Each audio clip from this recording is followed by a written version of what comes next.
Yo, y'all listening to Savage Media Radio, your number one source for underrated and non-viral topics, discussions, and news from the web and around the world. Think you can handle that much truth? Buckle up, bruh. It's about to get savage. That's right, guys. We're back. Ooh, ooh, As we always ooh. are. It's Wednesday, What's so you know going what time. on? That's right. You know that voice. It's Doug. You know what time it is. We in here. We here. You know, that's right. It's savage. It's savage, bitches. What's good? I never used to say that word. It's different. I don't know. It sounds different. But man, we made 6 months last week, right? Yeah, last The week. week before last, we were lazy and we didn't record last week. Oh, that's right. All my fault. Courtney had some No. difficulty stuff. We didn't record last week. Sorry, guys. We're back. Yeah, but it's just after our 6 months, I still feel that as if we were there. So that's where I'm coming from. That But works yes, out. that was one of our most dopest episodes. That was fun, cool. Yeah, shout out to us. Fun, yay. Did you guys enjoy that episode? Yeah. So much fun. It was great because we didn't have any intros in the middle, so we just kept rambling on. I was just like, it's just going to sound like redundant, but we did a great ass job. I think I got to know you guys a little bit better that week, especially since I got to ramble. There you go. There you And go. we lost the swag bag stuff there. Feel me? Yep. We lost. That's okay. You guys failed. Where am I with the swag at? I want to see this swag. Come on, send me a picture or something. It will like be that. unveiled very shortly. I'm trying to get at the design perfect. You know, Got I'm it. a perfectionist. I know how you are, so- perfection. Come on, put the words right out of my mouth. Yes. You know how you are, Courtney. Okay, but don't be too perfect, okay? Even Jesus ain't too perfect. All right, all right. Okay. So yeah, so basically, we always kick off the show talking about a little info update. What's good? First of all, Doug, can we talk about worst of the worst? Just a little bit of we can't really talk about it too much in the announcements, but besides, hey, this is what we're doing. But can you tell us a little bit about how's it been going for you? Like I've been hearing great things about it. How's it been going? Well, it's been going really well. It's something that where it's something that like I listen back to the shows and they're super entertaining, and then sometimes I'm like, holy smokes, nobody else talks. I'm the only guy talking, and I'm just like a rabbit on crack, just talking the whole time. I like it though. I like it because I feel like I talk too much. I feel like I talk over you all the time, but then it makes it funny because you're like in the middle of your sentence and I say some dumb ass comment and you're like thrown off track for a second, and it's absolutely hilarious. I love it. Right.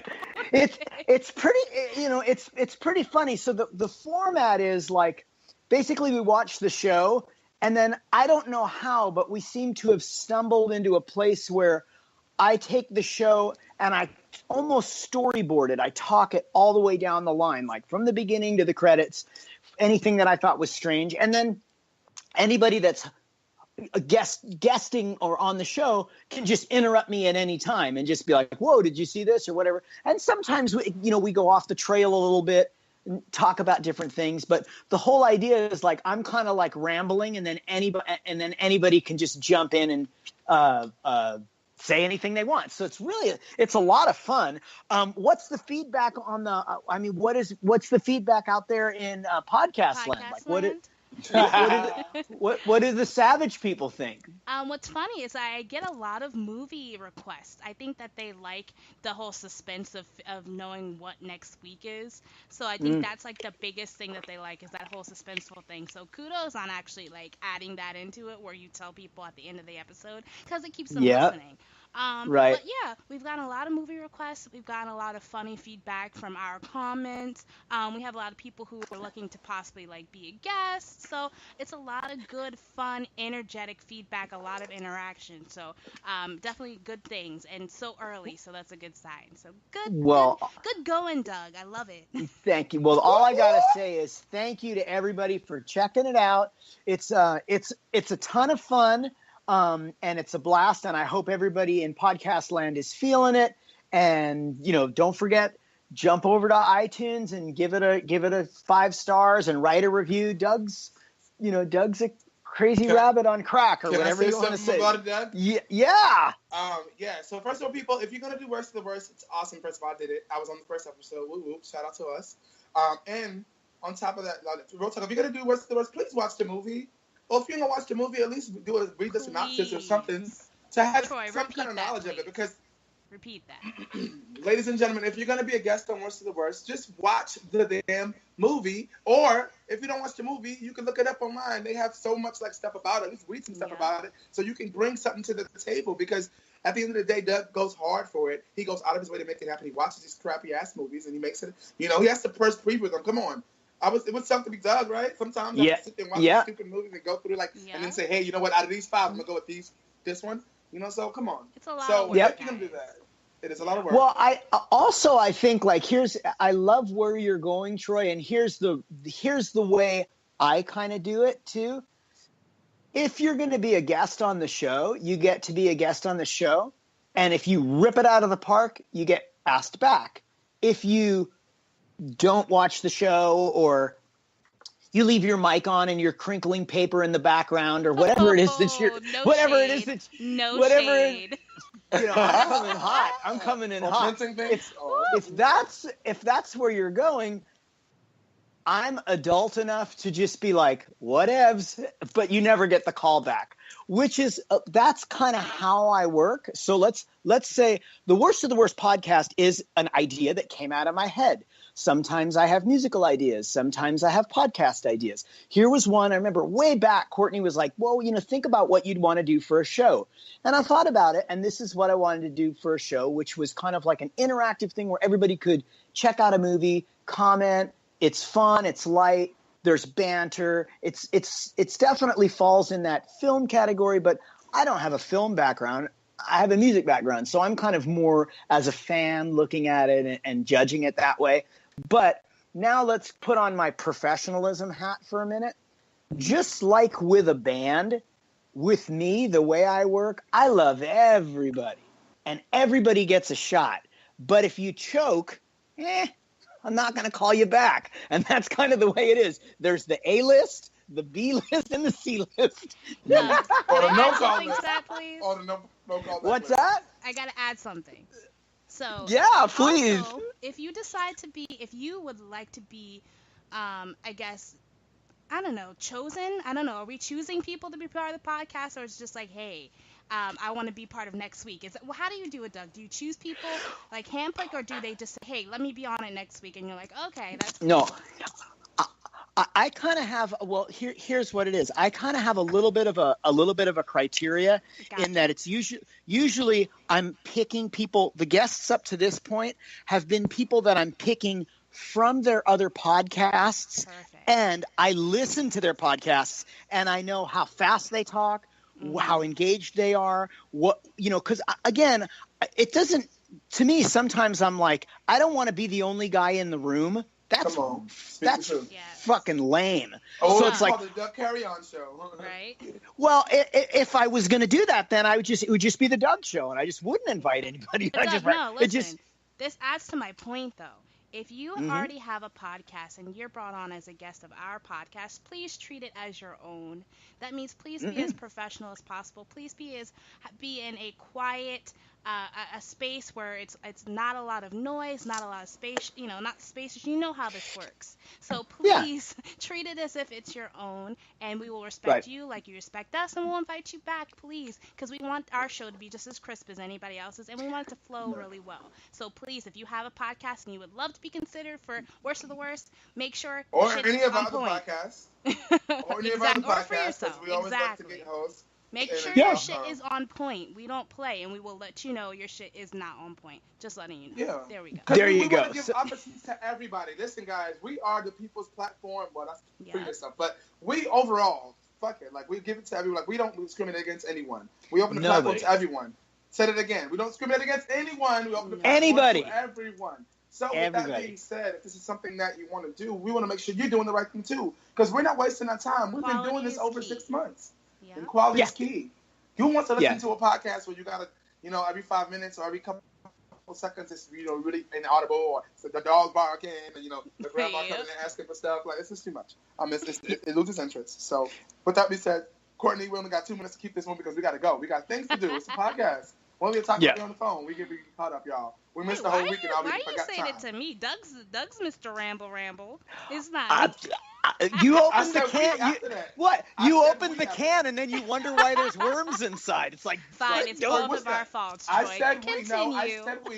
I said we as a group, all of us, because we're excited. We missed the week and we get excited and passionate about shit and we get ready to go. You know how we get it, so I understand. Right. So someone has to ring it in. I got this right now. It's my turn. Very true. To ring this in. So with that being said, the reason why is because this week is super busy. I'm already thinking about what I have to do after I get off this call and what's going to happen tomorrow and the day after. So it's New York City Pride Week, ladies and gentlemen. LGBTQ, woo woo, shout out to my peoples. Yeah. It's LGBT Pride Week, Pride month, sorry, but it's ending towards this. So the parade is this week. So I got offered to be on a float in the parade.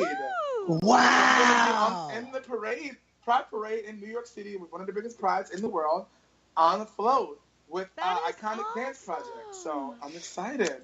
And what do you do? Do you just wave? Or you wave like pageant queen? It's my first time. And first of all, y'all know me. If they give me a microphone, it's lit. The whole city gonna be lit.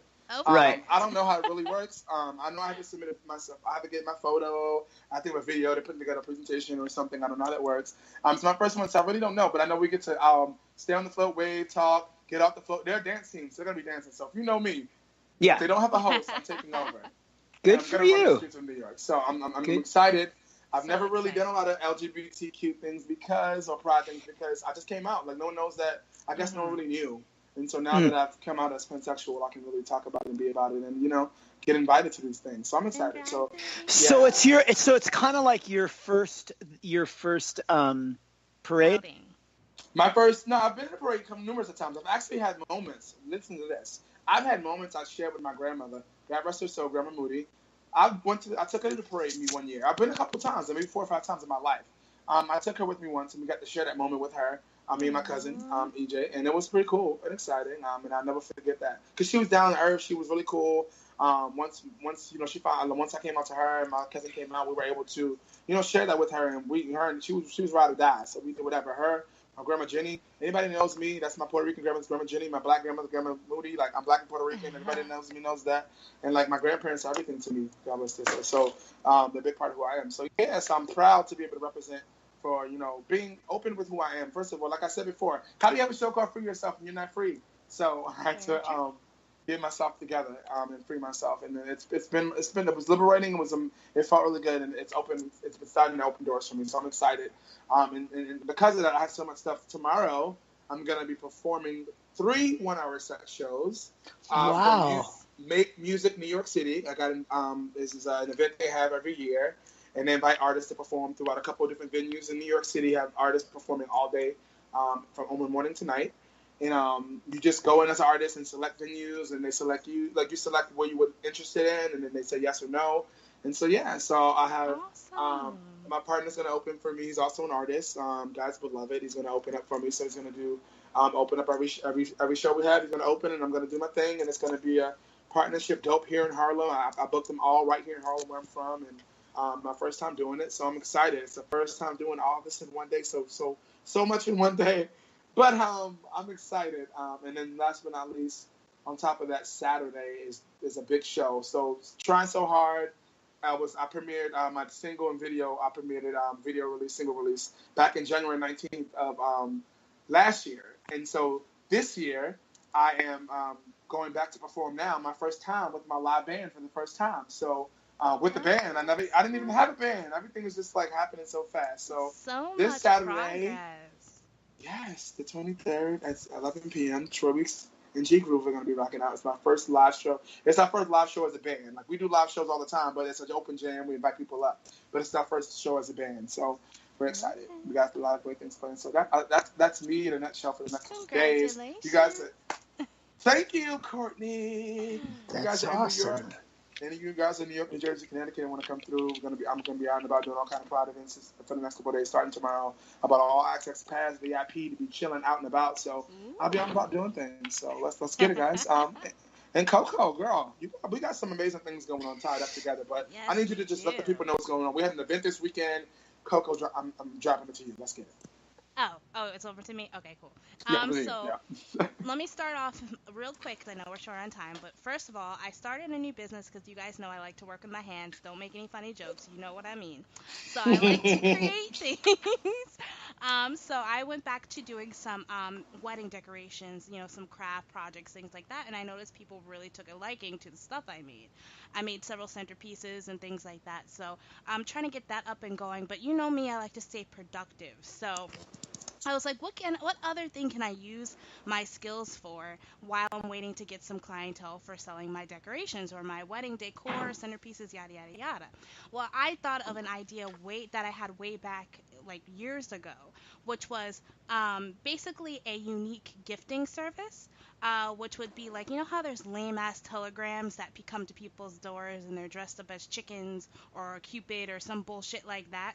Well, I thought it would be cool to have like a suave, debonair, like high end telegram service, like singing telegram service, that people can purchase for other people. They show up to their door, they sing their favorite song or a song, dedicated to them, and they cry, and it's a big thing. And then they also get a cute little bouquet and a teddy bear, all handmade by me.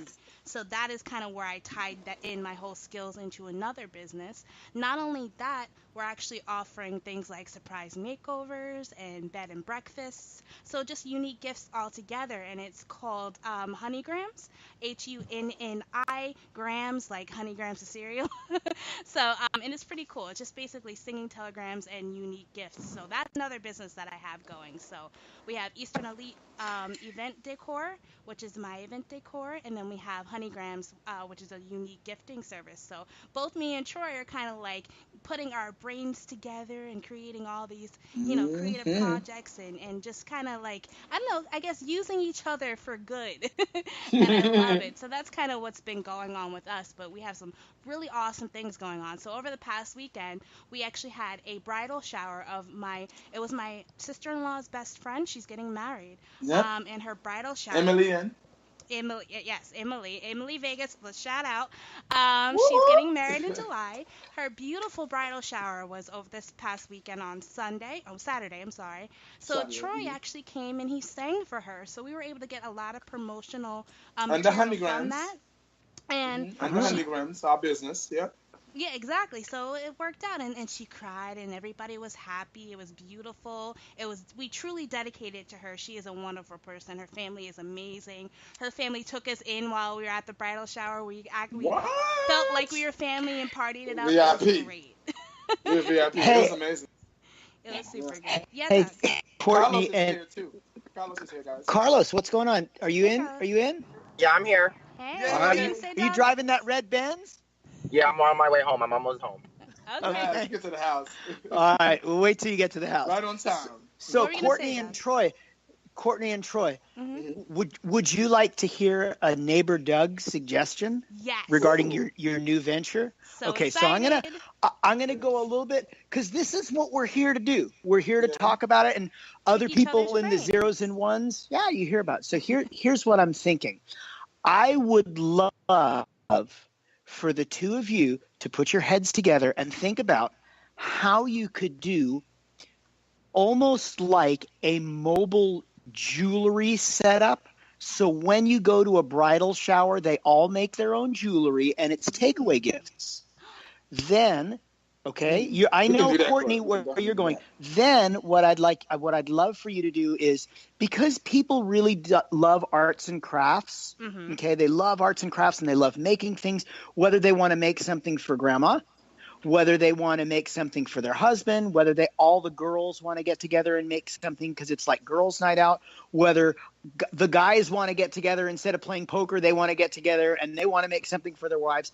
That as a service that's mobile is huge because you can also tap into kids' parties. When you tap into kids' parties, again, what I'm saying is not foreign, and off the podcast we can talk about it. But got it. What I mean is you could do a mobile jewelry store, and it would run. I'm not kidding you. You could do it out of 3 suitcases. Troy, you take 2. Courtney, you take 1, and you could go anywhere and set up.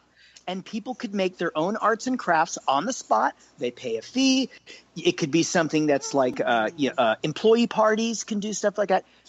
You should expand on and I have that. tons of do-it-yourself ideas that can collaborate with that as well. Huge. I got a whole folder on YouTube. Oh my God. Oh, Huge. wow. So there you go. So what I'm saying is, again, I love where you're going. One of the niches that you might want to explore is how could you be doing a bridal party or a bridal shower, right? Only everybody gets to make their own thing. The gals are having wine or whatever it is. They're having fun. And then they have a gift to take home to remember that beautiful day. We can do I'm the bartender and Courtney gets the jewelry, so we can offer both services. We can there we go. This is too much for me. But thank you so much. Because that actually gives me a lot to think about. So that is awesome. Write it down, Courtney. Write it down, Courtney. We'll talk about it later. Yes. Cool. Carlos, is there anything you want to say before we move to our first segment about anything upcoming, anything exciting, anything new? That kind of how we do. Yeah, no, nothing too new over here. Not right now. Not right now. Not right now. Right. Okay. When are you coming to LA, dude? When are you coming to LA? So we're going to scout some places in I think we're going to try to do it in August or September. But we may push the move back. I haven't decided because I really want to pay off this, like you said, this shiny ass red Benz. I want to pay it off, and I only have a year and a half left of my payment. So I'm trying to decide, would it be better to move to LA with no car payment and just have my vehicle, or just try to move there with a car payment and like try to struggle? Listen, I don't know. No car payment, you can sleep in that car that you own, baby, and they can't even come looking for it. I'm just saying, I don't know. Maybe there's a GoFundMe. That's so true. Get a GoFundMe going. Get a GoFundMe going. Try Yeah, to no. pay that I've car already quick. done 3 GoFundMes this year. I'm not doing any more GoFundMes. All right, no, He's bad like, idea. they're getting tired of me. They're tired of me asking for money. You're going to work it out, Carlos. I'm sure you'll figure it out. I just feel like what's most important is that the case is pretty much, the case itself is over. We've had judgment, right? The case is over. We've had judgment. And now you can move on with your life. So the case is over. I have to take some classes. Actually, that's why I'm late. I'm going to be late for the next 4 months because I have to take the 6-month class to learn about anger and how to deal with it properly. But actually, there's a lot of cool people in the class. I'm looking at it as hey, it's like free therapy. So I'm just doing that, and they dropped the charges for resisting obstruction. So we've gotten ourselves a civil attorney, and we're working on our lawsuit against the city. So they kind of helped us out by dropping those charges because they didn't have the right to touch me. Maybe you can share some of your knowledge with us as we go along over the next half year or so. What you're learning in class. Yeah, I definitely. Dang, Doug, you took it out of my head. I was getting ready to say that. There's a lot of people there's just a lot of people who use drugs and alcohol, and that's what causes it. But then there's also people who are like me, who just come from a bad background, and just need we have a lot of anger and just a lot of just frustration, and then I'm also learning this one girl, she literally kind of like me. She pushed her husband and ended up in the same scenario. So just don't touch anybody. Just don't. Even if it's a push, even if you feel like you're in the right, just don't touch nobody. Dang, we gonna move on from that because you know what? That's kind of crazy. Everybody people go through this all the time in their houses every day. But yeah, it's people like you that have to face the reality of it in real life. I just pushed a nigga and now look, I'm have to deal with this. So I totally understand. Literally. It is what it is. Yes, I'm right, Carlos, because you know what? The truth shall set you free, and it surely did. Hallelujah. That's all that matters. You did what you said you was going to do. You stood for what you said you were going to stand for, and now you can see your husband, and now you can move on now as the pioneer of what's getting ready to happen. So don't worry. Keep your muscles strong and keep it moving because you got this. Thanks, Troy. Yeah, you're welcome. Teamwork, baby. So let's keep it moving, guys. We're going to move things over now to Fuck Shit with Troy and Coco. Let's get it.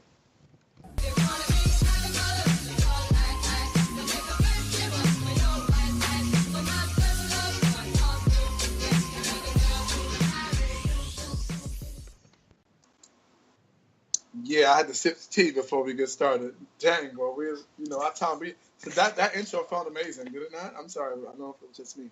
It just felt good to intro after our 6-month checkup. We get, it was like a doctor's checkup. I got my shot. I'm feeling good now. Hope you guys are feeling good too. But yeah, so I feel without uplifted. further ado, Everyone's doing good do you? things. Yeah. Yeah, check us out 6 months later. Look at all that's happened. First of all, a whole lot of shit has happened in 6 months. Come on. Yeah. Woo! Okay? A whole lot of lives have changed. Some for the good, some bad things that have going to turn into good. And, we've lost some people along the way. But we're still here. We're still standing. We're still strong. So without further ado, I'm going to kick this off with something that happened recently. You know me, how things, I always go based off how I feel and what's going on. Mm-hmm. And so there was a recent post on Facebook by Ebony Magazine. Ebony said, "Congratulations are in order, for director Anthony Hemingway and actor Stephen Norfleet as the couple recently announced their engagement via social media. Love is love." I was like, oh my God, it's so awesome. You see these two awesome, amazing black guys, both. Let me put emphasis on big and strong looking, because someone said something like that, and I need to make sure that's why I'm bringing it up. Mm-hmm. Big and strong, two big, strong, burly black guys together, happy in love. And it was a post shared in love. So that's what I'm going to say. A post shared in love. Let's start with that. Mm-hmm. So this is my issue. Not with Ebony and not with them, because that was amazing. My issue is with people who go on posts like this. Mind you, it was shared by Ebony, which is a major magazine, major company, so people are going to see it. But I'm going to read a post that I said. I'm going to read my post, and this is why I'm saying it. This is what I said, because I started seeing a lot of negative posts and what people were saying.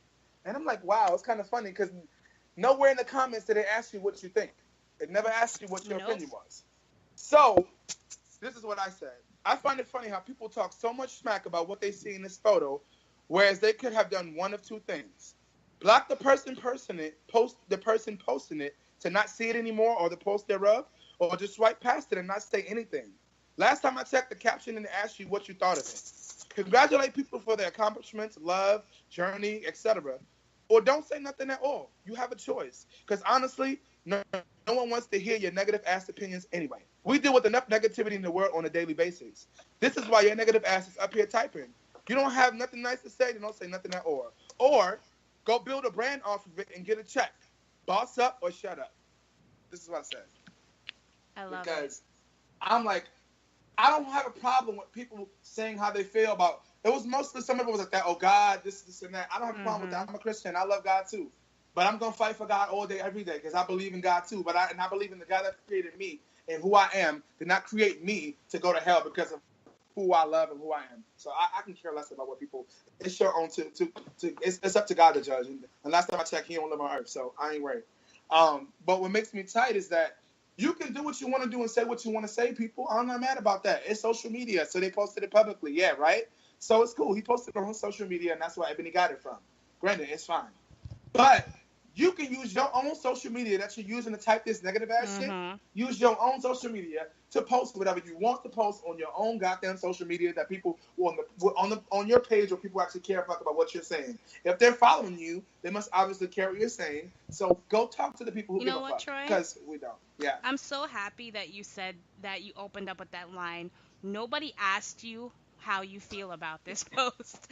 No one said, let me hear your opinion. Nobody had that in the post whatsoever. Yet you decided to waste your own time instead of scrolling past something you don't agree with to write this post that's obviously going to get you jacked up because, people don't play that now. And I'm so happy to see that. Like, I actually have something that happened a couple days ago. There was somebody posted, again, it was these two gentlemen that got engaged. And this one girl wrote under the post, it was no one famous or anything, it was just these two guys. And it went viral because they looked cute in their photo, whatever.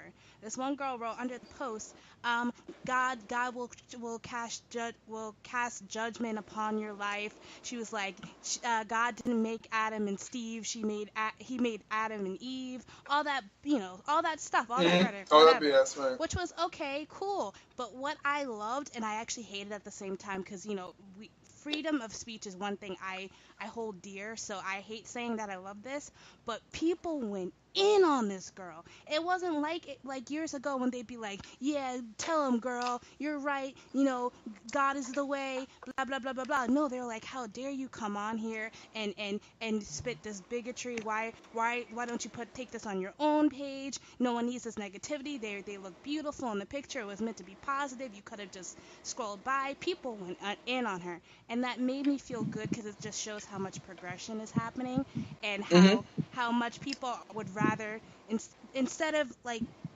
bashing people about their sexuality, people are now finally being like, they can be who they are. Let them be who they are. Who are you to judge? And please.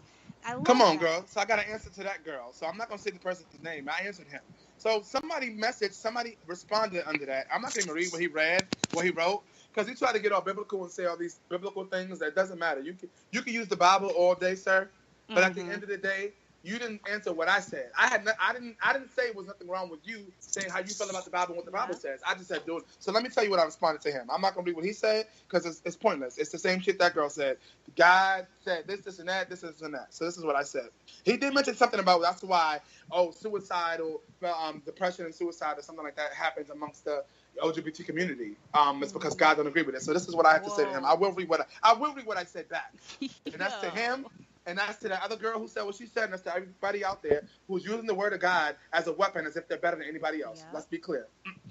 Clear as throat. I don't disagree with God's order or business. I know what the Bible says, as we all do. I clearly said, if you have something to say, or as you said, warn people of, because that's what I like to use words like warn you, just do it on your own page, on your own post, on your own page to the people who care about what you have to say. Not on someone's post shared from a positive space of love. People like you are the reasons why suicide and self-doubt are high amongst the community, which is the LGBT community, because you claim to be God in wolf's clothing and speaking down to people using the word as if it ain't the same word as we all see, as if you're better than anybody else. Making loving people who is seeking God in God's direction turn to idol gods because they don't feel the receiving end of God's love the way they should when encountering a person of God. Take accountability for that, because that's exactly what's happening right now. If I had been an LGBTQ person drawn to this post, which is the post I was talking about earlier about the two guys being engaged, because of the love that it shows and not really having a religion or trying to decide, it's comments like this that turn them away, running in the other direction when they should be running in to get the love and the direction that they really need. This is what I said back to him, and I never got a reply.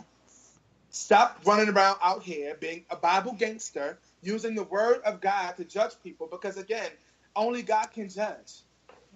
And those same words, last time I checked, that same Bible said that we are all have sinned and fall short of the glory of God. The only person that is sinless is God, God and Jesus. And neither one of them ain't here, and neither one of them ain't you. So nobody... You without sin cast the first stone. Nobody's sure. Nobody has a right to throw stones at anybody. You don't like what somebody posts? Don't say anything at all. Move past it or block them so you don't see it. That's it. Point blank, period. Problem solved. That's it. Stop wasting anybody else's time. Mm-hmm. I'd like to see what Doug would do in this situation. Like, if somebody posts something that you disagree with, Doug, do you take it out of your time to respond to it, or do you just keep it moving? Like, how do you, Mr. Wisdom of Savage Media Radio, drop some wisdom on us, please? Right.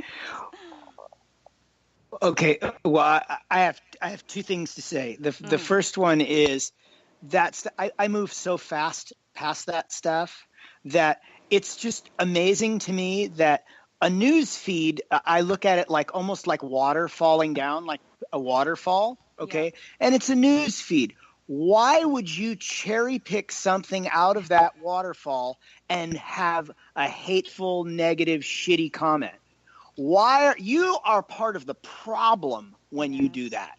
You are not part of the solution. You're part of the okay, which is going to segue me on to my second point. So let me go back forward. I don't even validate that stuff. Where I am in my life, and I learned this one a long, long time ago, you don't have to validate every comment. Nope. You don't. And it's like, it's if somebody were to say to you, Troy, let's say, I don't know, whatever, you're going to get your car washed or something like that, and the guy at the car wash says, Troy Weeks, you're a dick, you might be like, whatever. Where if it was like, your mom or your cousin or something, you might be more, you hold their opinion in a higher regard, so you're more sensitive to that. And so I like coming down that waterfall when somebody is a troll and the only thing they're going to do is look at the negative in that waterfall. I'm not even going to engage. I'm just going to keep stepping as quickly as I can step. But the second thing I wanted to say was, and it's a little bit of a political thing, and Troy, you can even help me on this. So Jeff Sessions, who's the Attorney General of America, it was his policy to be separating families at the border, okay? And so in incredibly broad strokes, basically people that are coming to America, they sneak across the border, they automatically get arrested on a misdemeanor for sneaking across the border, and when they get arrested for the misdemeanor, they're separated with their kids, and it's horrible. Just freaking horrible. 3 months old kids being taken away from their parents. It's the worst thing in the world. 80 some odd % of the country are like, that's the worst thing ever. And I'm not going to get high on the horse about history and all this other stuff, but here's the part that was fascinating. Jeff Sessions kept quoting the Bible, and he was, saying all that. He was quoting scripture. Now but here's the part that was even more insane. His church called him out on it. Insane. And they're basically, I don't know. There was like they were going to charge him within the church, whatever that means. Church charges. So I'm assuming that means that the congregation. No, I think it's I don't know if he's a Unitarian guy. He's a Christian guy. But I think that the entire congregation, like the superiors in that congregation, are going to try to oust him out of his church because he's being such a piece of shit, and trying to hide behind the Bible. And he's representing them in such a negative way because it's probably not their views whatsoever, but he's just being so ignorant. Well, as the leader, people expect the leader, they expect, I'm the leader, so you're going to follow me no matter what, until reality hits. And it's like, hey, wait, hold up. Did you just say what I think you said? Because I don't agree with that, bro. And then it goes back to, And I thought it was such a powerful kind of rebuttal where it was people within his own religious community called him out on it. It wasn't Joe Blow citizen. Let me tell you something, Doug. At the end of the day, because of where we're going in time, and this might seem weird, you guys don't know this, but there's a spiritual calling on my life that God has given me. And with that, one of the things that God used me to say was exactly what you just said, that the leaders, and this was a couple of years ago before Trump became president, this was right before Obama became president, right after he became president for the second time. I did like a recording, and spiritually, I was, said some things. And one of the things was that your leaders are they're going to be exposed for who they really are. What's getting ready to come is that those people that you call your leaders getting ready to be exposed. And that was something that it's time, Doug, it's time. Because these people have been hiding behind things for so long, and these people that have been following. My thing is this. If you knowingly know something and you agree to it and you know it's wrong, then you agree and you're part of the problem. And you agree to it and it's okay. If you knowingly don't say, something's wrong, you don't stop it, then you're a part of it and you agree to it. So that's how I feel. And being a part of a church with one leader, and for these leaders out here thinking that they're God, is causing all these people to worship them technically. They don't really realize it at first. My pastor. And you sort of worshiping your pastor and not God the way you're supposed to because you get so caught up in church and all of that. And these people follow him. It's sort of cultish. And next thing you know, the pastor's living this amazing life doing all this. And, the church don't got no AC and all these other things are happening. And something like this happens and then it all unfolds. We're going to expose you for who you really are, blah, blah, blah, blah, blah. So this is what's happening because all this has been going on for too long. They've been living these glorious lives with the money of the church that they shouldn't have been doing. And now God is exposing them for who they really are. And it's time. Like Trump, it's all part of God's plan. I guarantee you. Trump being president, because come on, where he came from, his lifestyle, his background, he doesn't qualify to be a president. So how did this happen? Or, I mean, I'll go one step further. He doesn't qualify to have the religious vote. Exactly. Like he claims to be an evangelical guy. Like he has the evangelical vote. That guy's he's devoid of any moral compass. Mm-hmm. He's devoid of a moral compass. That guy he's like, and the idea that he tries to claim that he's a Christian or that he believes in the Bible and all these other things, like, dude, your actions speak way louder than your words, and your actions suck. I kind of disagree with that. Like, this is one reason I'm not religious. If you read the Bible, it literally says, like, slaves, do what your masters say. Like the religious people, if you really are about the Bible, you have to be a little bit of a bigot and a little bit of racist, because there's racist shit in the Bible. Mm-hmm.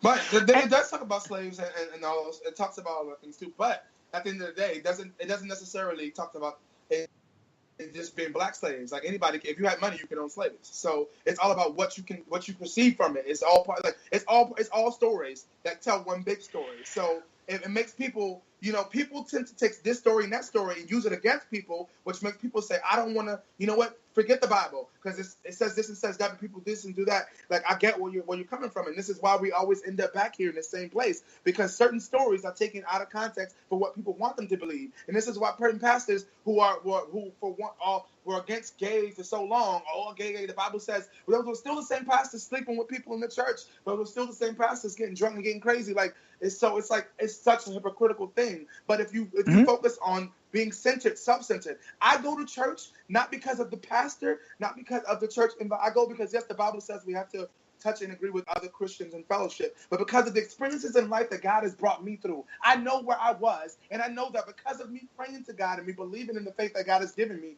that I'm able to be where I am because of God. I don't see him. We've never seen him, right? But you believe in something you don't see. And that's because of a personal experience. So all I can do is tell you about my personal experience and what he has done for me, and tell you that I will never force him on you. All I can do, the Bible says, hey, tell him about me.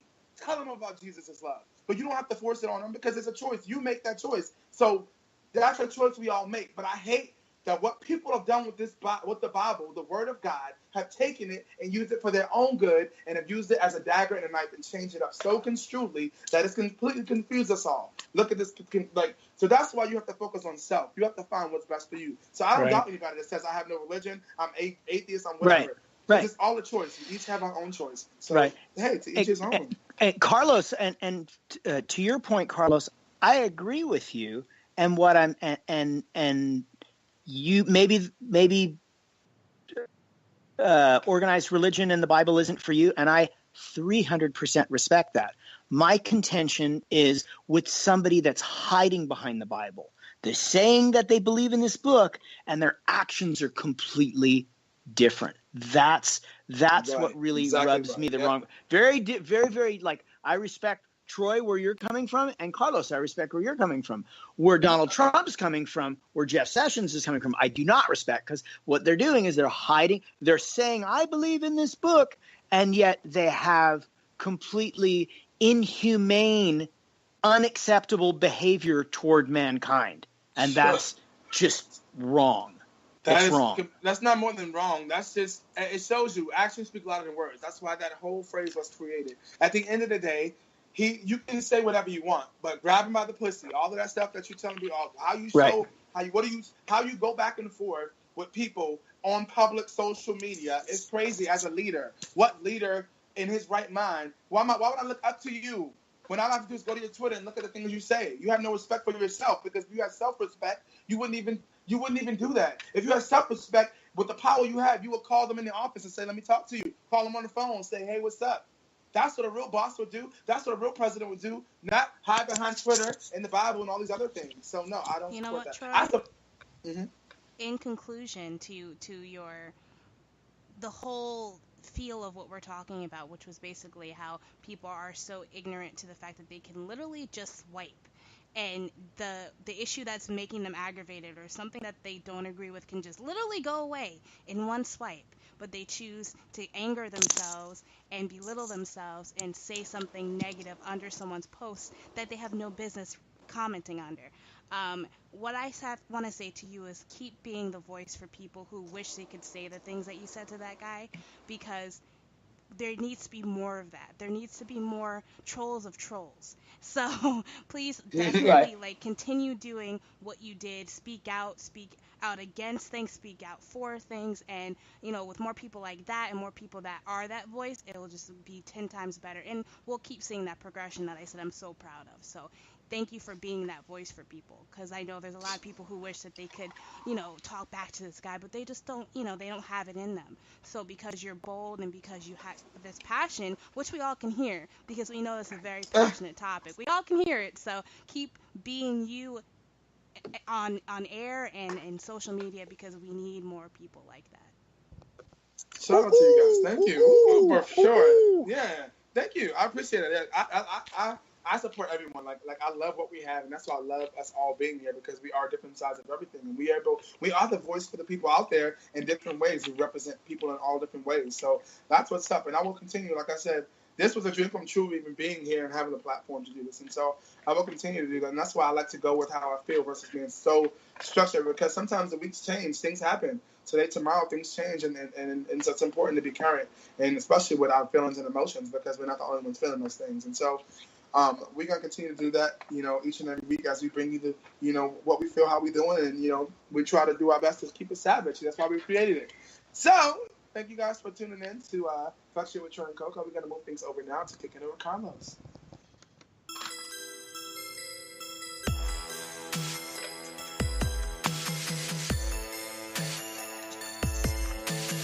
Alrighty. Good day, you all. Good day. Oh, before I start, I want everybody to go watch my new cut.com video. It was one of my most emotional cut videos that I've done. I had to guess what a stranger's drug of choice was. And we had a lot of good dialogue about drug use and how it affects families. So definitely go on cut.com and check that out. That's what I just recently did this past week. But today on Kicking It Carlos, we are going to talk about a lot of shit.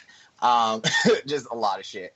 Earlier today, I was doing my Postmates run. If you guys don't know, I do Postmates for a little extra cash. It's really fun. I like doing it. I was delivering a meal, and has anyone seen my social media today? Troy, I know you usually keep up. Have you watched my Instagram today at all?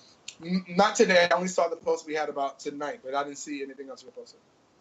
So if you haven't seen it, if you guys are listening live, if you have watched it, you know what I'm talking about. But I was driving down the road, and you guys know it's not really a one-way road, but when there's cars parked on both sides of the road, there's only enough space for one car to come down the road. And what most normal people, what they do is they will like pull over to the side or go into a driveway, or they'll like let the bigger car, like who will have the most difficulty through first. I had turned down the street, and I noticed that this car was coming right at me, and one of us were going to have to move over. I couldn't move over because I was, one, in traffic, and two, there was no space. But she had a lot of spaces. She went past several driveways, and then we just literally came head to head, and I was like, "Ma'am, I can't back up because I have traffic behind me. I can't back up." When I tell you, this was the most disrespectful interaction with a human being I have ever had. Like you guys always know, whenever I get into confrontations or any type of situation, I pull out my phone. My phone is the first thing I pull out, and I'm recording it for my safety, for their safety, for everyone's safety. It happened, and this is what I'm going to talk about. It happened to be a white lady of a certain age, like over 60. And she told me, she was just like, "Well, you need to move out of my way because this is my street. I live on this street. You don't even live in this neighborhood." And I was like, "Well, ma'am, this is not your street. I pay taxes. Like this is everyone's street." And she literally, I was like, "Ma'am, can you please just move your car?" She literally parks her car in the middle of the street, blocking me from getting down the street. And now I'm locked in because I can't back up. There's cars behind me. I can't move forward because she's in front of me. And she pulls out a fucking sandwich and starts eating the sandwich. And shut up. No, go check it out on my Instagram. Like, and then when I was like, ma'am, what are you doing? And she was just like, you people always think that you could just come in our neighborhoods and tell us what we can and can't do. And I was like, you people, so you guys know when that gets thrown in, all gloves are off. All gloves are off. Like, I tried to be respectful to you, bitch, but now all gloves are off. So I'm there talking to her. I'm like, ma'am, like, what is it? Like, and you guys, I'm not gonna go over the whole video because I kind of want you to go watch the video so you can get what happened. But pretty much what happened was I was telling her, I was like, ma'am, can you move your car? Like, this is a fire hazard. Like, first of all, if someone needs to get through the street, we can't get through it. You're blocking the street. And she starts eating her sandwich and smacking her gums and just like totally disrespecting me. And then she goes, if you have such a hard problem, why don't you call the police? And I said, well, I'm not going to call the police. One, that's wasting their time. We're adults. You're 60-something years old. Like, can't we work that? Can you just move your car? And she's like, no, well, you probably won't call the police because you're afraid of them. And when she said that really got me hot. Because y'all have known what I've been going through with these motherfucking police. So, like, I've been saying this over and over and over. White women use the police as a tool of oppression. So the reason I'm talking about this is because I made that post, I put it up, and I was like, you know what, ma'am? I was like, you know what? You're a horrible person. I hope that you die. And like, literally, I told her, I didn't tell her. I said, I hope that you die. And I hope that you live a miserable life because, like, it's women like you who make it hard for bitches like me to live in this country.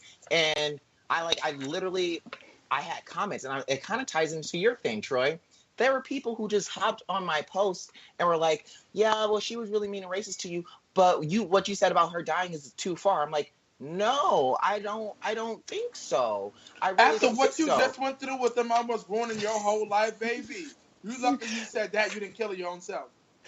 Thank you. And then she was just sitting there, just antagonizing me, like you could tell, like she took a piece of lettuce and like flung it. You could tell that she just wanted a reaction out of me, and I wasn't giving it to her. I was very articulate. I was very like just direct, but I still let her know, like, hey, you're not going to do this to me, but you're also not going to push my buttons to make me do something that I'm going to regret later. So there were people on my comments, and then the one part of the video, I was like, I hate white bitches like you who make it difficult for black gay men like me. And one of my fans, this is a fan, this is someone that follows me because of my content, which I'm really shocked that they would even make this comment, because if you're a fan of mine, you already know my position. Like, you already know I'm pro-black as fuck. And she was just like, I feel like you hate white people. And why do you keep saying that she's white? And I've had this discussion on the podcast before. So today I want to talk about the differences of being a white woman or a white person and being a person who happens to be white.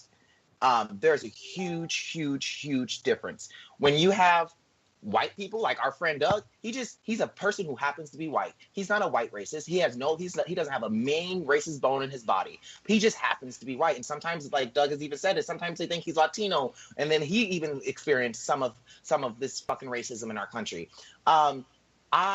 Why can't I say that? Like, why is it so bad when I say this white person did this to me? Why does it now that's reverse racism? Like, that's my question. Why is it that when I put a race on a person, then all of a sudden, no one sees the big picture anymore. Oh, you must hate white people. Mind you, my parents are white. I got adopted by white folks. I went through school from 3rd grade on all the way up to 10th grade, being the only African American in my town. So I'm very used to white people. What I'm not used to is racist white people. That's what I'm not used to. So do you believe that there's a difference between being white or being a person who happens to be white and being a white person? Because when I say white people, I mean the racist ones. I don't mean every person that... Go ahead, Coco. I'm raising my hand. Troy, remember this past weekend? I have to throw it out there. I don't know what her name was, but I think it was Stacy. There was this bomb-ass white girl that was just as lit as... It was a room full of Spanish women, and she was just as lit and awesome and receptive and a ball of fun. I thought, if I closed my eyes, I thought I would be talking to a black woman. Like, she was amazing. Troy, do you remember her? Are you still here? I think he left. But anyway, so at the bridal shower that we said we went to, there was this woman who was like, she literally fit in with everybody. And I totally get, I know it's kind of more in a layman's term of what you're saying, but I totally get what you mean by women who happen to be white or white women because it's just she so happened to be a white woman, but she's got this personality and this soul and this flavor and just this vibe that it's just like she can hang. So I totally get that sense of it. But I also wanted to respond to what you said, though. It's just when it comes to whether people pick out the fact that you put a race on something or the fact that that woman had that comment coming, people are simple-minded. They really only hear what they want to hear. So as soon as you put a race on something, that's a trigger to anybody, whether positively or negatively. All you have to do is keep doing you, and you responded in 100% the right fashion, because you know me, I would be as sharp and direct as that, and I would tell the bitch, go die, go dig a grave, and throw yourself the fuck in it, because that's just me. Because I would have handled it the exact same way, but you just gotta, you can't let it get to you to the point where you're really pondering about, did I say something wrong? It's like it. Well, it makes me think it's not that I think that I did something wrong, but it makes me think that, like, if I have my own fans and supporters questioning if I'm racist or not, like, what is that? Like, I literally am the most accepting person. I don't care if you're orange, green, purple, yellow, blue, but if you do something fucked up, I'll be like, that blue person over there got me fucked up. Because that blue person's not going to treat me like this. Can I say something about that, though, Carlos? Like, if they're your fans and they've been watching you, then they pretty much know that you're not racist. Because if they pay attention, then they would know that you talk about how you feel in the moment and that you don't just specifically say white people, white, this, that. You really talk about just in general. Yes, you have had transpires with white people, transgressors with white people because of what happened, but you're not racist. And if they pay attention to you enough, they would know that. Troy, it doesn't matter, though. With simple-minded people, it doesn't matter. Because remember my little situation with Missy online? I'm the most pride-filled person. I love everybody. I'm welcoming. But all of a fucking sudden, I'm a transphobic because of something in my comments. It's that simple, Troy. People you didn't say are it, though. ridiculous. You didn't. But we gave that person the right to give themselves the platform to talk about it and clear the air, and they didn't. So that's not our problem, Courtney. That's their choice, not ours. So, like, Coco, you brought up a good thing. Like, and Troy said, like, we all know I'm not racist. And this brings up my second topic and my question. And I'm going to start with Doug. Doug, do you believe that people of color can be racist? 100%. Why so? Dealt a shitty cards, so they're on their heels trying to protect themselves. Chip on their shoulder, maybe. So yeah, like a chip on the shoulder. So what is your definition of racism? No, I'm not even going to say. I'm not going to say chip on the shoulder. I'm going to say frustrated with being in a situation that's clearly stacked against them, and gonna fucking call it out. So I don't see that as being racist, though. I think that's just being a Carlos, are you US saying racist against white people or racist in general? Yeah, can just in general, like or more specifically against white people. Can blacks or people of color be racist against white people? I think anybody can be racist against anybody. The new term is reverse racism. Like, oh, that's reverse racism. You said that anyone can be racist towards anybody. Can be anybody. I think that anybody has the ability to be very, very narrow-minded toward other people. So it could be the green people against the yellow people against the blue people against the green people. It can go in any different direction. Absolutely, yes, that is a possibility. And I'll add to that. I think that because the way America is so stacked against the black culture, and I'm not saying anything that the three of you don't know, okay? You know this. And if you don't, we can talk about it. It's like it has been stacked against the black culture forever. And people, I think, reverse racism, I don't know if I'm cool with that, but am I okay with them being pissed and wanting to push back? Yeah, I'm totally okay with that. But not really, guys. Think about it, though. A lot of this happens in any culture, I'm pretty sure, but there's a lot of black people who are racist against other black people. like Yep. because their skin is lighter, because their skin is darker. Yep. You know, it, And I that's feel that's it like colorism. it's just That's a, not a racism. human That's thing. colorism. Yeah, colorism, exactly. I don't think that, I personally do not believe that people of color can be racist. I know for a fact that we can be prejudiced as fuck and be like, I don't like them because they're white. But to be racist, the definition is prejudice, discrimination, or antagonism directed against someone of a different race based on your own belief of your own racist superiority. Right. Like you Okay, said, so- Doug, blacks we've been Yeah. fucked up for years. We have no superiority. Right. Well, okay. no Then power. let's go in the other direction. Okay, we'll go in the other direction, and I'll simplify things here in Los Angeles. Here in Los Angeles, for whatever reason, okay, usually the person that's the lowest person on the totem pole is the one that gets the hardest time. Okay, that's where right now maybe it's the Ukrainian kids or the Armenian kids or whatever it is. I don't know what it is. But I can tell you that in Los Angeles, where there is a huge, I don't even know what or where it comes from, but there's a huge beef between the Latin culture and the black culture. And that spills over. I don't even know what it's from. It's But you're talking to a person who's half black and half Latin, and I can tell you exactly where it's from. Okay, please do. It roots from colorism. It roots from being back in the day when if you were native, if you were black, if you were Latino, you were a slave. You were a person of color. You were black essentially. And after the Emancipation Proclamation, different groups tried. It's huge. Like people will be like, "Oh, I'm not black. I'm Dominican." Or I'm not this. I'm from Trinidad. Or I'm not Mexican. I'm from Brazil. You know, there's a huge division because whiter growing up has always been better. And that's how I feel like if there's self-hate. It's just self-taught hate over generations. Carlos, real quick, I need to say something. You were saying how you feel that black people can't be racist or aren't racist. Let me give you an example. I've had actual conversations with people from Sierra Leone in Africa, right? I don't know if you're saying African American people can't be racist, but I know in my own factual mind that other black, like Afro, Negro, whatever you want to fucking call it, people who are dark-skinned people are in fact racist, because I talked to a family from Sierra Leone and they think they have not been oppressed as much as African Americans. They feel as though that they are a higher society than African Americans. African Americans come from America to Africa. They treat them like dirt because they do feel like they're higher on the totem pole, like you were saying. So I do feel black people can be racist against other black people. Now, black people African American people may not be racist against other African American people because they've had the same oppression.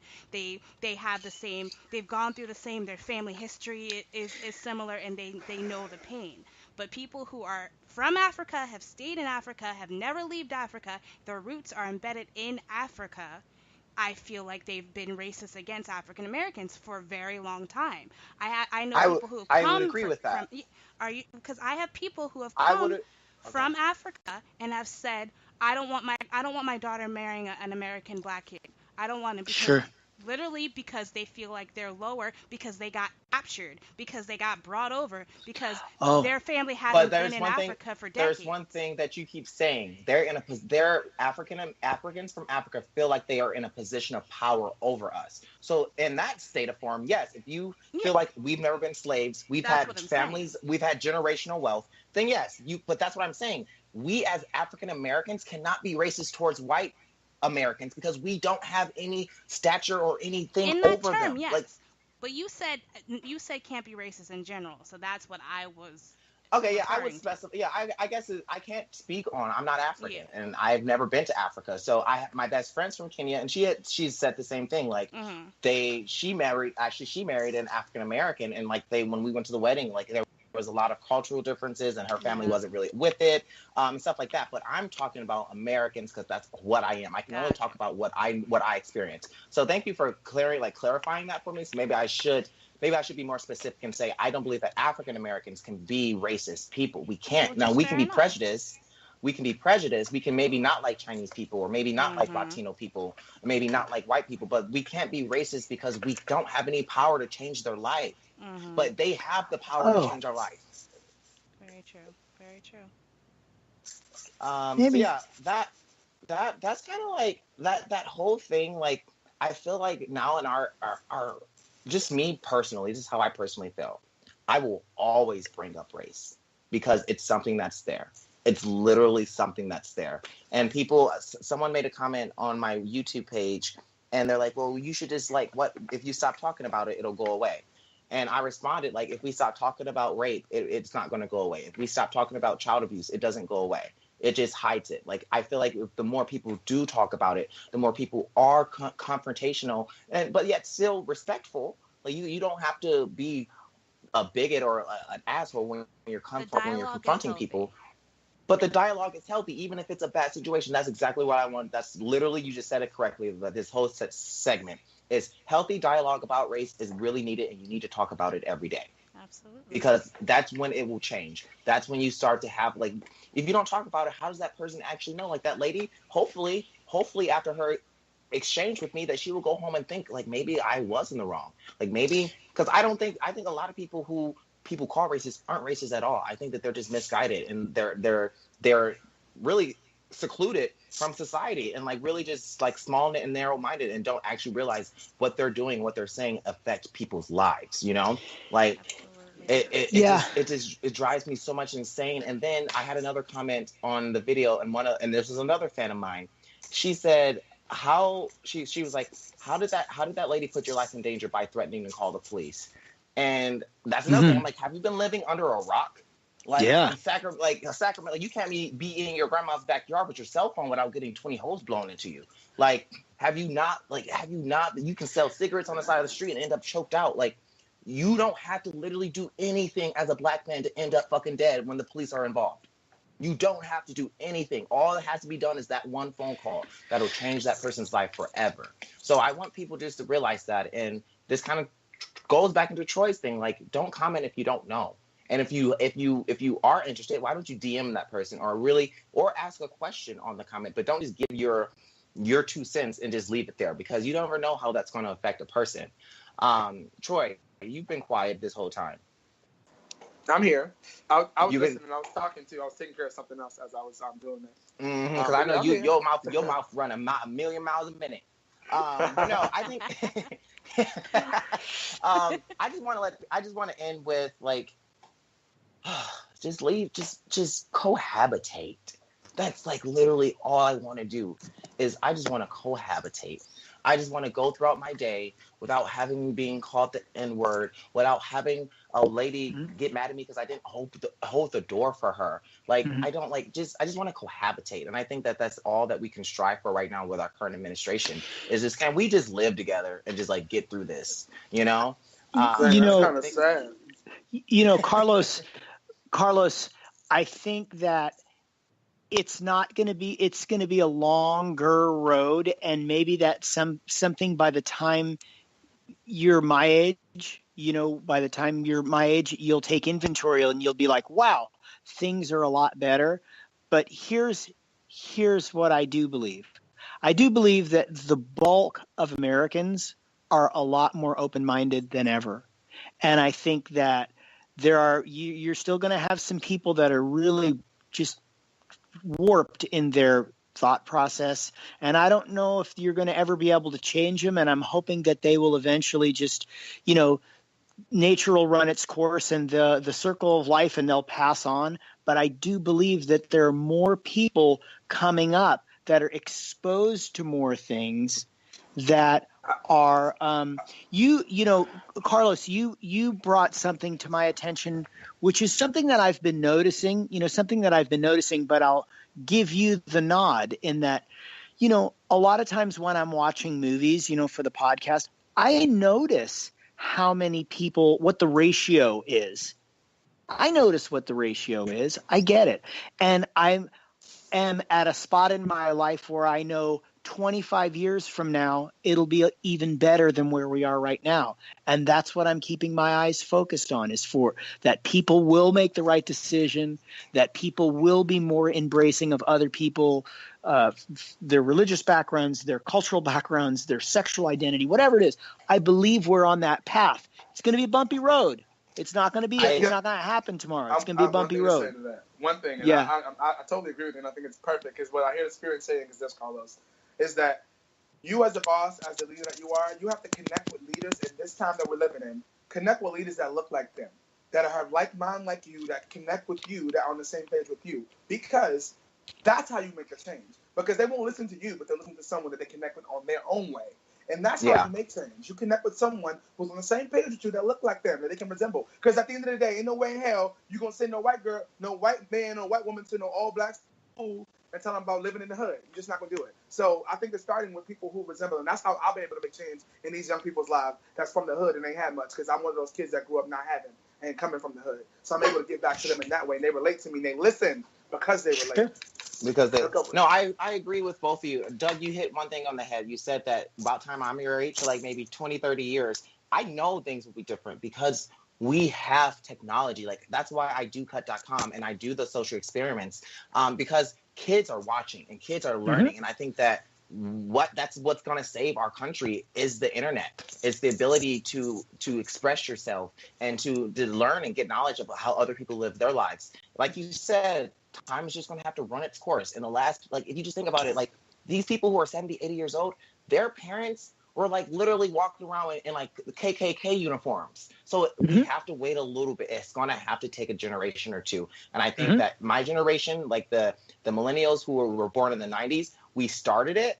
But I feel like it's the younger generations. Anyone born after the 2000s, that's where the real change is going to be, because they didn't grow up with all hate and not the information or the technology to get the real information or the real facts. So I 100% agree with you. In 20 or 30 years, I don't even think we're going to have a race issue in 20 or 30 years, because all of the really bigots and racists are going to hopefully be dead. And then you're just going to have the rest of the country who's just grown up and in the age of the internet and know that other people have different experiences and are willing to learn. But thank you guys so much for kicking it with me this week. Like I said, be sure to follow me on my YouTube channel and check out the new video. All right, guys. So we have no announcement intro music, so we're just going to go right into it. Doug, how about you let us know what we're going to have to look forward to on Monday for Worst of the Worst?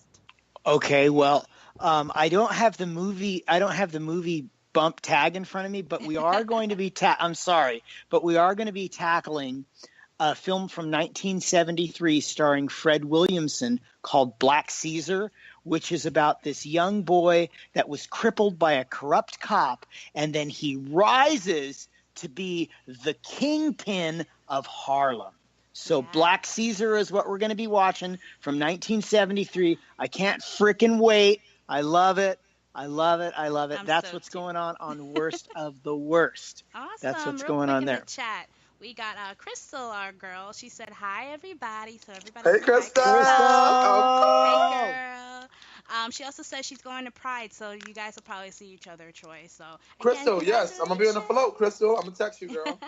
She better take pictures so that we can have them post up. So definitely, if you're listening still, Crystal, take pictures of Troy if you see him on the float doing his pageant wave, please. I need to catch that. Also, guys, we're looking for guest hosts. We're gonna actually have a couple people to try out, maybe 2 times a week on our different shows, just to kind of test the water, see if maybe any of you guys will fit in our Savage family. So if you guys want to give it a shot, please reach out to us at savageonair@gmail.com. And as for everything else, anybody else have anything they want to share? Do you want to share anything, Carlos? We forgot to do the roundtable in the beginning of the show with you. Do you have anything else you want to share? Any shows coming up, comedy shows? Anything you want to plug? Yeah, so tonight I have a comedy show at Laughs Comedy Club at downtown Seattle at 8 o'clock. It's $5 cover, so if you're local, definitely come check me out. I'll be talking about death in Detroit. But it's funny, though. It's funny. It's actually one of my... I did the set last week, and someone said it was the most funny set about death that they've ever heard, which is a really good compliment.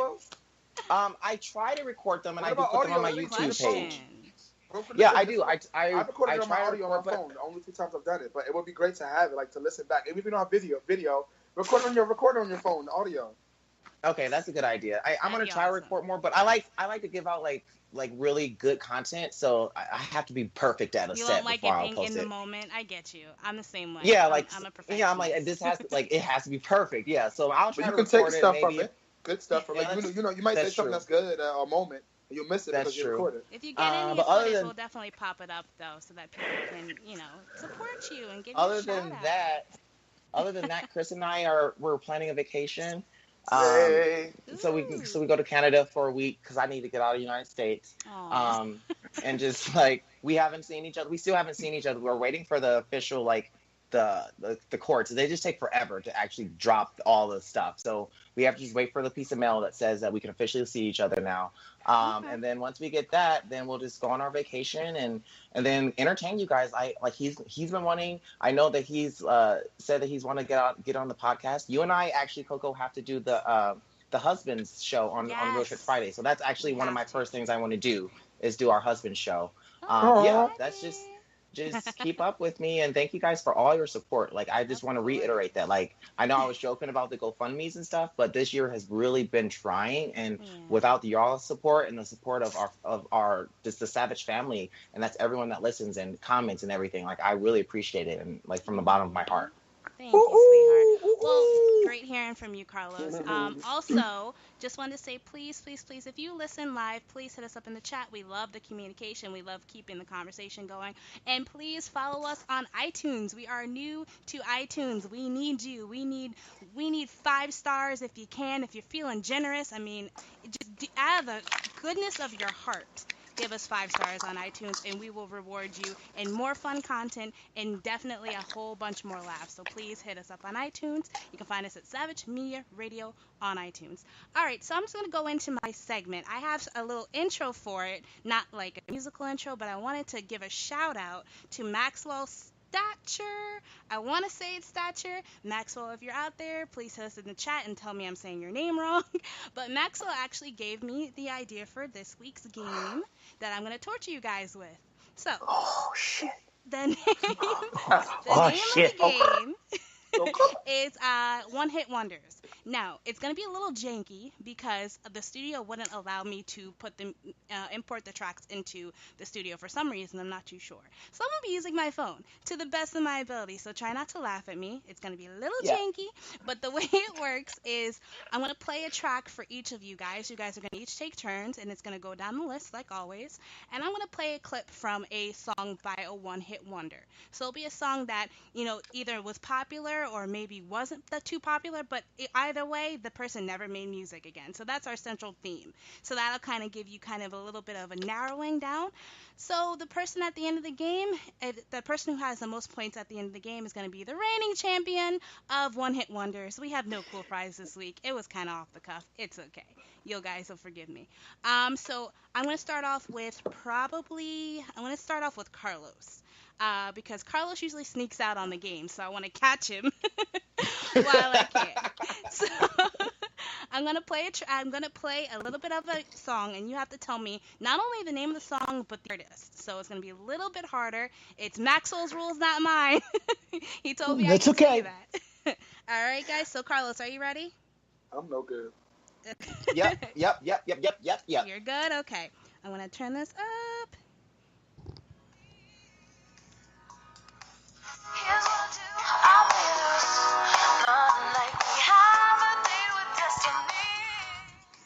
All right. Do you know the artist and a title of that song? I'm gonna take a guess and say the song is called "Have a Date with Destiny." No, it is not. It is called "Crush" by Jennifer Page. You never heard this song? Are you kidding me? Oh, no. Come on! I gotta play the rest of it because you are a '90s boy. Oh, I do know this song. You know that song. I'm about to say. You touch. Yeah. All right. Yeah, I know, but I don't know who it was. No, that was good. Perfect. All right. Well, 0 points for Carlos. All right. So we are on to Troy. So we have 0 for Carlos and on to Troy. Are you ready for your song? He left. Are you scared? Whatever. I'm not good with this. Come on, no, I don't like this. Come on. All right, well, you got about 7 seconds is what I gave Carlos. So, in 3, 2, 1.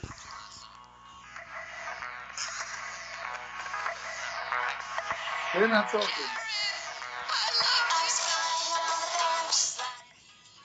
Do you know which song that is? All I heard was a bunch of racket. I didn't hear nothing they said. I'll give you the rest because it kind of started off a little crazy. I even started in the middle of the song, so I'll give you about 4 more seconds, okay? To be fair. God.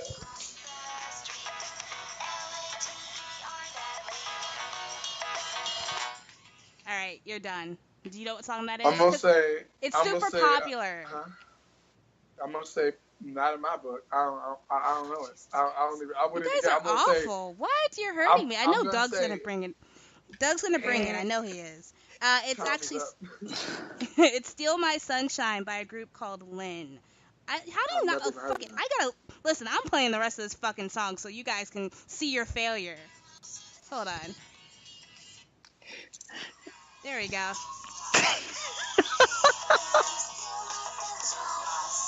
How do you not know that song? I'm telling you, I'm going to say reverse racism right there. Yo, I'm done. I'm done. Okay. Reverse racism. You guys are stupid. All right. Doug, are you ready? I know you're ready. I'm so ready, Spaghetti. Okay.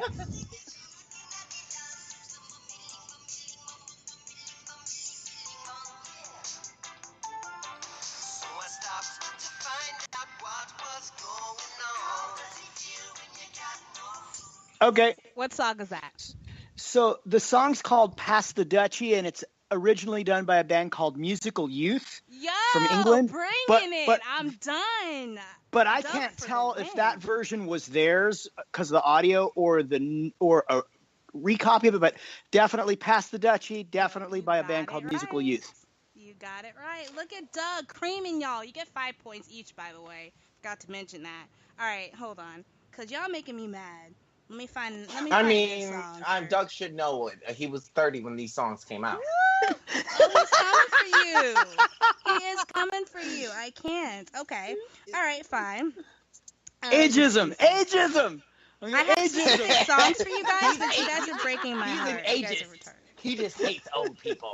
You're so stupid. She was 60 and she was white. Are we back to Carlos? Are we back to Carlos? We don't want Doug the reigning champion. He's won too many games. Are we ready? Carlos, yes. Are you ready? Okay. Yes. Yep. And 3, 2, 1.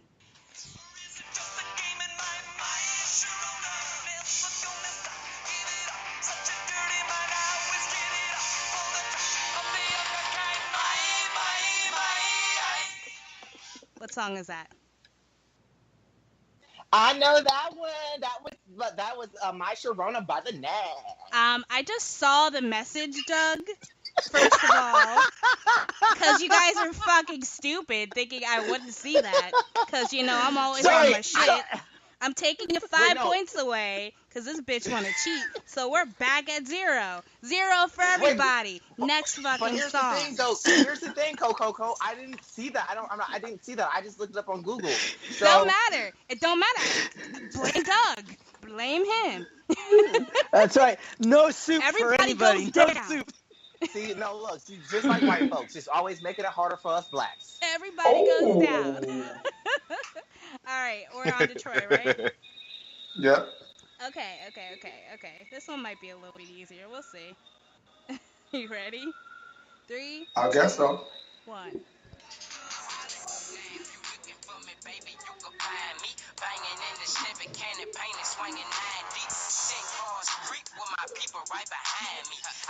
All right.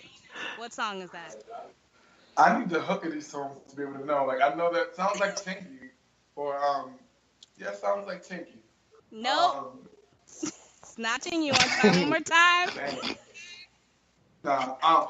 There's one guy. I don't know his name. I can picture his name in my head. His okay, face, well, I don't know. You failed. Well, wait, Coco. Before you answer it, let's ask Doug since he wants to answer everybody's question. It's Petey Pablo. It is not Petey Pablo. Fuck, damn, shit. He got a one though. It is A Baby by Hurricane Chris. Damn it. Hey, baby. Hey, baby. I'm sorry, I Hey, had to baby. play it again. That was my jam back in the day. That was my jam. Yeah, but you didn't know the answer, did you? Nope. Exactly. All right, All right, so we're on to Doug. Guys, you're killing this. Maxwell is depressed right now because his game is failing because y'all can't get your shit together. All right, next song. Let's see. We're on to Doug. What should I give him? Ooh, okay. Here we go. We gonna have to go with this one.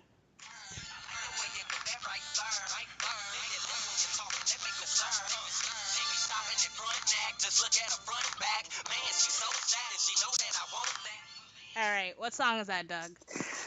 Oh, I don't know. I have no. I swear, I have no idea. I don't know.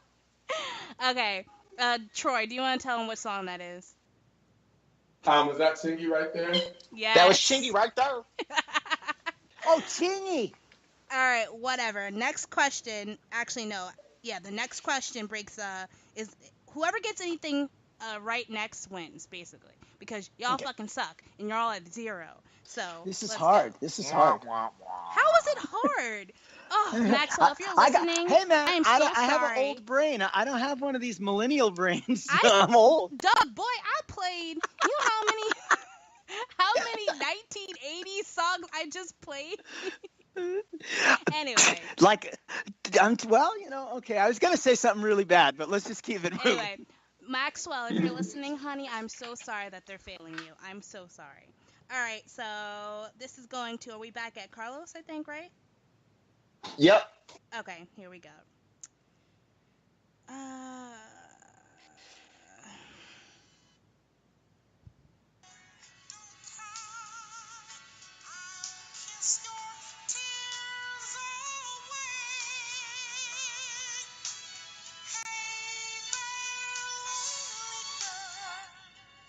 What song is that? Lonely Girl. By who? Hey there, Lonely Girl. I'm not sure. The Delphonics. Moving on. No, it's like Hey There, Lonely Girl by Eddie Holman. I don't even know but what that Delphonics is. was a good choice, though. I gotta give him. It was a good choice. I'll give you like a micro point for that. Right. Not enough to win. Wait, so who was it by? Who was it by again? His name is Eddie Holman. Oh no, I don't know who that is. All right, let's see. We're on to Troy, right? We're on to Trace. Oh man, you're not gonna get this. Let's see. He might get this. All right, ready? You know what you're doing. All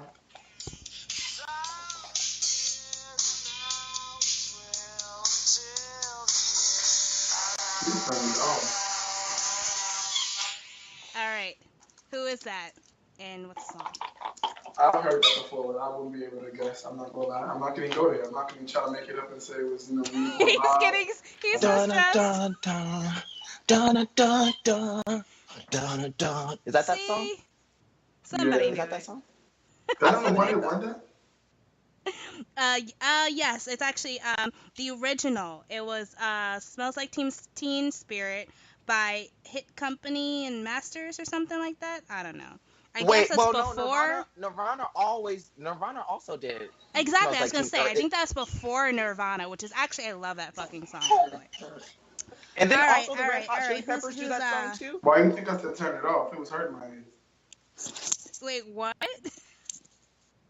What did he say? I feel like he's getting stressed. I couldn't even do 2 seconds. Turn it off. Whatever. See, right there. There it is. Reverse racism. Right there. Anyway, all right, Doug. This is the home stretch. It's either you win or nobody wins, and we all failed Maxwell. Do you understand? Right. Indeed. Do you understand the pressure's on? I'm trying. I'm focused. All right. Ready? 1, 2, 3. Wait, fucking... Hold on. Sorry. Wrong one. My bad. Give me 2 seconds. This is not the version he sent me. Hold up. There we go. Ready? 3, 2, 1.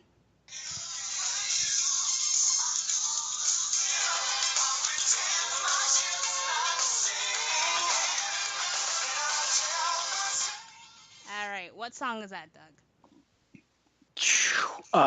Can I tell you I love you by 3:00? No! Oh my God! Okay, first of all, Doug, the reason why this hurts my soul so much is this song is actually one of my favorite fucking songs, and it's King of Wishful Thinking by Go West. How do you not know Go West? I'm sorry, I didn't know it. They're one-hit wonders, for God's sake. I'm over it. Maxwell, I'm so sorry. We have failed you as a team unit. These guys fucking suck. Don't know what to tell you. Shout Thank out to you Maxwell. so much, Give us an else, Maxwell. Don't make it so hard. I don't know. One of those popular songs that was like popular in the last 5 years. I don't know. Anyway, whatever. I'm gonna close out on my favorite song. Whatever.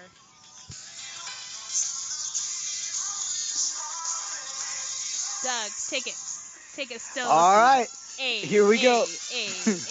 All right, I'm done.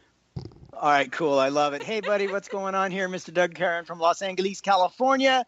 Welcome to I'm Still Listening, a segment where I grab a couple songs that I find out of SoundCloud. I think they're noteworthy, and I play them.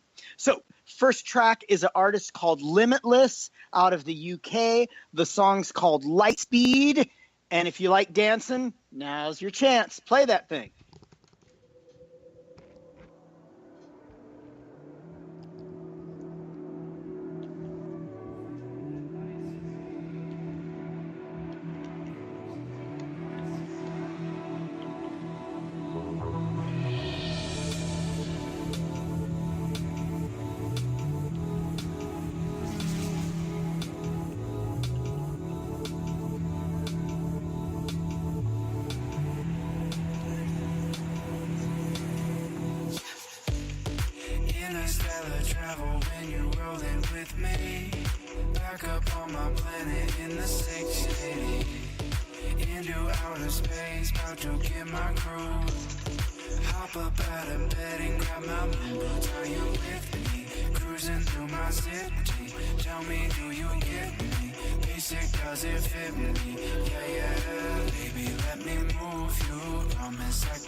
Doug?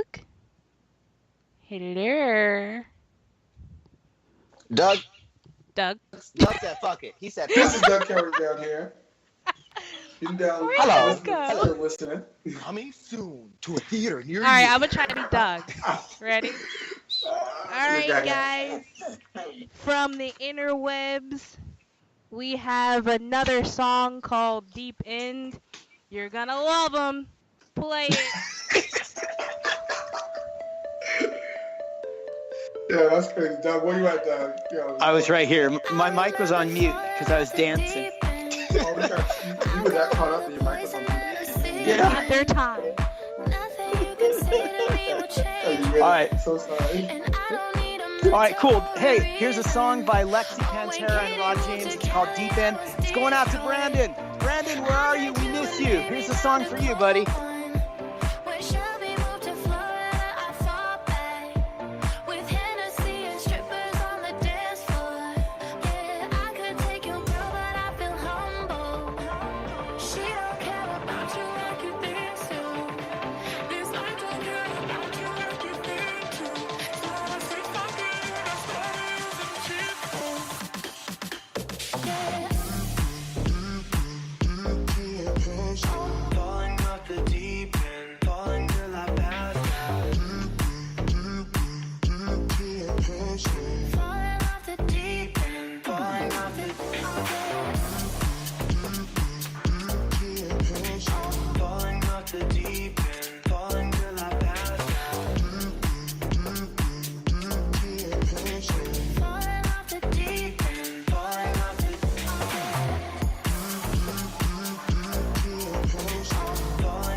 All right. We here, y'all.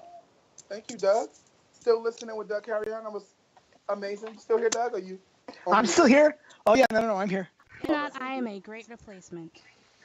Oh, come on. Okay. Yeah. Michelle Williams. Yeah. You're gonna love it. Oh, You're gonna love it. That's my best impersonation of you, Doug. That's pretty good. It's pretty good. I tried. You're gonna love it. Yeah, you guys are awesome. That's what I love about it. That we can actually make fun of each other and be cool with it. I get personal, take it personal. You know, like it is what it is. The fact that we can do this. We're podcast personalities. We're radio personalities. That's who we are.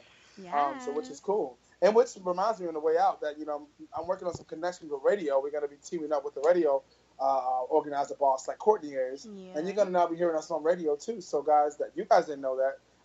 Only Courtney knew. I think I mentioned her in passing. But I'm special. I'm I bringing get it to you privileges. guys now. Oh, hush up. So I'm bringing it to you guys now. We're going to be doing some radio stuff soon. So get ready. And we're going to be, which means we're going to crossbreed them with us. So you have some new shows coming on our Savage Media Radio as well. Crossbreed. Are we gonna make like pod radio babies that like have 3 eyes?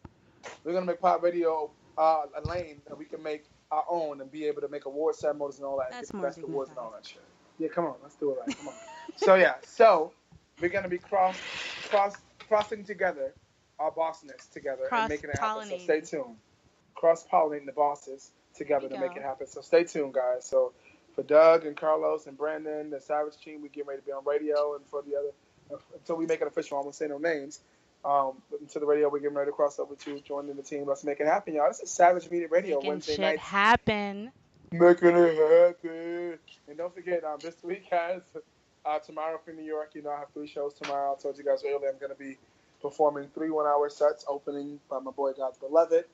And also Saturday, I'm going to be performing with G Groove at Bitter End, the world famous Bitter End in downtown in the city.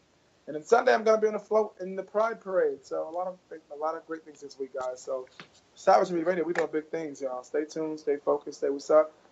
And if nobody else has anything to say on the way, and I'm going to say stay Savage. Savage.